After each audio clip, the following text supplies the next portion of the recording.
नमस्कार दोस्तों, मैं हूं श्याम अहलावत और आप देख रहे हैं तहलका न्यूज 369। आज हम बात करते हैं चौटाला परिवार की और चौटाला परिवार के राजनीतिक भविष्य की। राजनीतिक भविष्य भूतकाल पर ही टिका होता है और चौटाला परिवार का भी जो है वो राजनीतिक भविष्य है वो भूतकाल पर ही टिका है। हम अतीत में जा रहे हैं। अतीत में 8 अक्टूबर 2018 इनेलो की गोहाना रैली और उस गोहाना रैली में सीएम आया के नारे लगना और अशोक अरोड़ा और अभय सिंह चौटाला को बोलने ना देना और चौधरी ओम प्रकाश चौटाला के भाषण के दौरान भी जो है लोगों का चुप ना होना, पार्टी का बिखराव वहां से शुरू हुआ और पार्टी के दो टुकड़े हुए और परिवार के दो टुकड़े हुए। परिवार पहले टूटा, पार्टी बाद में टूटी और परिवार टूटने का नुकसान खामियाजा जो है वो दोनों ही परिवार के दोनों ही हिस्सों को भुगतना पड़ा, चाहे वो अजय सिंह चौटाला परिवार हो चाहे अभय सिंह चौटाला परिवार हो। हाँ, समय अलग अलग है। अभय सिंह चौटाला परिवार को जो परिवार के टूटने का नुकसान था वो 2019 के चुनाव में ही भुगतना पड़ा और दुष्यंत चौटाला या यूं कहें कि अजय चौटाला परिवार को जो परिवार के टूटने की जो वजह है वो जो उसका खामियाजा है वो 2024 में भुगतना पड़ा। यानी कि परिवार को जो है दोनों तरफ से ठोकर लगी, एक को पहले लगी एक को बाद में लगी। लेकिन इसके बावजूद भी अनेक बार ऐसे प्लेटफॉर्म आए, अनेक बार ऐसी राजनीतिक परिस्थितियां आई कि दोनों ही परिवारों को जोड़ने के लिए सामाजिक लोगों ने भी प्रयास किए, लेकिन विरोध और अंतरकलह इस कदर हावी थी कि वो कहीं ना कहीं जब जुड़ाव की बात आती तो स्वयं कभी दादा जो है वो मुंह फेर लेते तो कभी पोते मुंह फेर लेते, कभी चाचा मुंह फेर लेता तो कभी भतीजे मुंह फेर लेते, कभी बड़ा भाई हाथ बढ़ाता तो कभी छोटा भाई हाथ खींच लेता। ये जो तमाम परिस्थितियां हैं इसने एक बहुत बड़े सवाल को जन्म दिया है। सवाल को यह जन्म दिया है कि क्या इनेलो परिवार जो चौधरी देवीलाल की विरासत है, जिसको सालों तक चौधरी देवीलाल ने अपने खून पसीने से सींच कर बड़ा किया और उसी के दम पर आज चौटाला परिवार राजनीति में अपनी अहम भूमिका अदा कर रहा है, क्या उसका भविष्य क्या है। चौधरी देवीलाल के बोए इस पौधे ने आज भले ही वट वृक्ष का रूप का धारण कर लिया हो, लेकिन जो इसकी शाखाएं अलग अलग टूटी हैं, इसके बाद इसमें जो है सूखन आ गई है और इस सूखन को दूर कैसे किया जा सकता है ये इनेलो परिवार से ज्यादा और खास तौर पे चौधरी ओम प्रकाश चौटाला से ज्यादा कोई नहीं समझता।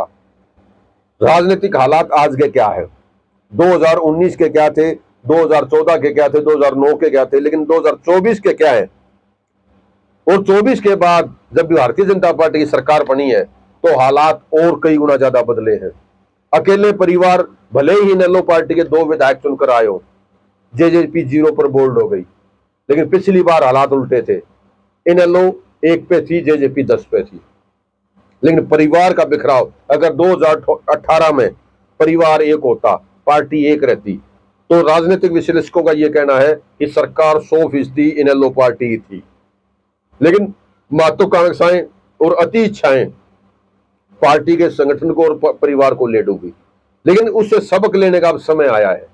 समय क्यों आया है? क्योंकि जो भारतीय जनता पार्टी ने अब 2024 में जो चुनाव लड़ा है और उसमें जो ध्रुवीकरण हुआ है वोटों का कि जाट वोट जो है 53% बीजेपी कांग्रेस के पास और जो है 28% के करीब बीजेपी के पास और बाकी जो है इनेलो जेजेपी और आप के पास रह गया। ये जो ध्रुवीकरण हुआ और उसके बाद जाट वोट के साथ साथ बटने के साथ साथ अन्य जातियों का वोट बैंक जो मैक्सिमम 60 से 70% या 50% तक जो है वो बीजेपी की तरफ जाना, ये अपने आप में बहुत बड़े सवाल खड़े करता है, उन सवालों का जवाब भी देता है। और इस विधानसभा चुनाव के बाद चौधरी भूपेंद्र सिंह हुड्डा की कांग्रेस पार्टी में गिरी हुई साख या यूं कहे कि लगातार गिर रही साख, जो पार्टी के अंदर उनके विपक्ष बैठा है उनके द्वारा उनके ऊपर सवाल खड़े करना, ये कहीं ना कहीं और सवाल भी ऐसे कि जो जाट वोट जो कांग्रेस पार्टी को 37 सीटें दिलाने में अहम भूमिका अदा कर रहा है उसको भी पार्टी से छिटकाया जा रहा है। सवाल ऐसे कि खुद हुड्डा खेमे के लोग भी ये कहने पर जो है कहते देखे जा रहे हैं कि कमियां रही हैं, हुड्डा परिवार की कमियां रही हैं, चौधरी भूपेंद्र हुड्डा की कमियां रही हैं। वो ये नहीं देखा जा रहा कि समीकरण कहां गए हैं। वो 31 से 37 पर भी पार्टी पहुंची है, लेकिन जब सकारात्मक का समय होता है तो सकारात्मकता होती है, जब नकारात्मकता समय आता है तो नकारात्मकता होती है। लेकिन इस नकारात्मकता यानी कि जो चौधरी भूपेंद्र सिंह हुड्डा और कांग्रेस के प्रति जो भी एक विद्रोह की स्थिति आई है, जाट एंड अदर्स, उसको अगर इनेलो परिवार अगर भुनाना चाहता है, चौटाला परिवार भुनाना चाहता है, तो उसके लिए बेहतरीन मौका है। बेहतरीन मौका क्यों है? क्यों? चाहे वो जींद का इलाका हो और चाहे वो सोनीपत का इलाका हो, वो भारतीय जनता पार्टी ने ऐसे ही नहीं कब्जाया। कहीं ना कहीं उसमें जाट लैंड में जो है सेंध बीजेपी की वो इसी नीतियों की वजह से लगी है कि कहीं ना कहीं जो जाट लैंड जो वोटर है उनका मन जो अगर सोनीपत और जींद की अगर हम बात करें तो वो कांग्रेस पार्टी से चौधरी भूपेंद्र हुड्डा से छिटका है। और अब स्थितियां जो है वो सोनीपत के बाद रोहतक झज्जर में भी कोई विशेष जो है नहीं दिखाई देती। यहां भी एक बड़े बदलाव की जो है वो सुगबुगाहट चल रही है। लोग यहां तक कह रहे हैं कि हो सकता है अगले जो आने वाले चुनाव है उनमें कुछ परिस्थितियां कुछ और हों। तो इस देश वाली बेल्ट, इस जाटलैंड के गढ़ में इनेलो के पास एक मौका है कि अगर परिवार संगठित होता है, परिवार एक होता है, तो वो अपनी खोई हुई जो असमत है वो वापस पा सकता है। मैं 2019 के चुनाव पर ही जाता हूं, उससे पीछे जाने की जरूरत नहीं है। जब इनेलो का जो है दो परिवार टूट कर दो बने, उस टाइम पे मैं अकेले झज्जर जिले की अगर बात करूं तो झज्जर जिले की जो है कोई ऐसी सीट नहीं थी जो नई बड़ी पार्टी जेजेपी के पास 18 से 20 हजार वोट ना हो, और कोई ऐसी जो विधानसभा नहीं थी जिसमें 8 से 10 हजार वोट इनेलो पार्टी के ना हो।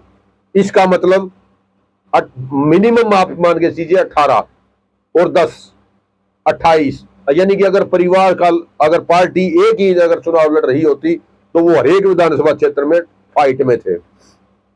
लेकिन जो परिवार का जो टूटन हुआ उसकी वजह से बिखराव हुआ, और आज जो वो वोट परसेंटेज गिरा है जेजेपी का और इनेलो का, वो राजनीतिक घटनाक्रम है, वो समय और परिस्थितियां हैं। ऐसा नहीं है कि इनेलो और जेजेपी इस जाटलैंड से रोहतक झज्जर सोनीपत से जो है वो खत्म हो गई हो या जेजेपी खत्म हो गई हो। वो खत्म कब हो गए? वो आपसी कलह की वजह से, आपसी फूट की वजह से हुए। इस फूट को अगर दूर करती है इनेलो का मतलब चौधरी ओम प्रकाश चौटाला, अगर ये इस परिवार को जोड़ते हैं तो दोबारा से जाटलैंड में जो कभी चौधरी देवीलाल का गढ़ होता था रोहतक, उसको पुराने गढ़ को जो है वो हासिल कर सकते हैं। इसके लिए लेकिन रणनीति की और परिवार की एकजुटता की जरूरत है। अगर परिवार एकजुट हुआ तो दोबारा से, चाहे वो भिवानी का इलाका हो, चाहे वो रोहतक जैसे सोनीपत का इलाका हो, या वो जींद का इलाका हो, परिवार अगर जुड़ता है तो दोबारा से कार्यकर्ता भी वापस आ सकता है। क्योंकि कार्यकर्ता का आज जो मन है वो भारतीय जनता पार्टी और कांग्रेस की जो तरफ है वो जो है टूटन हुई है, और इस टूटन का जो है राजनीतिक विश्लेषक ये कहते हैं कि टूटन का फायदा केवल और केवल इन लोगों को मिल सकता है, यानी कि चौटाला परिवार को मिल सकता है। चौटाला परिवार को अगर ये फायदा मिलता है तो कोई ताजुब नहीं है कि आने वाले 2029 के जो चुनाव होंगे उसमें इनेलो या चौटाला परिवार, में दोबारा फिर कह रहा हूं कि चौटाला परिवार कोई अहम भूमिका अदा करते हुए एक बड़े राजनीतिक वजूद के साथ मैदान में हाजिर हो जाए तो कोई ताज्जुब नहीं है। तो फिलहाल के लिए इनेलो परिवार यानी कि चौटाला परिवार के लिए आपसी सहमति, परिवार का एक होना मजबूरी भी है और जरूरी भी है। फिलहाल के लिए इतना ही। देखते रहिए तहलका न्यूज़ 369। धन्यवाद।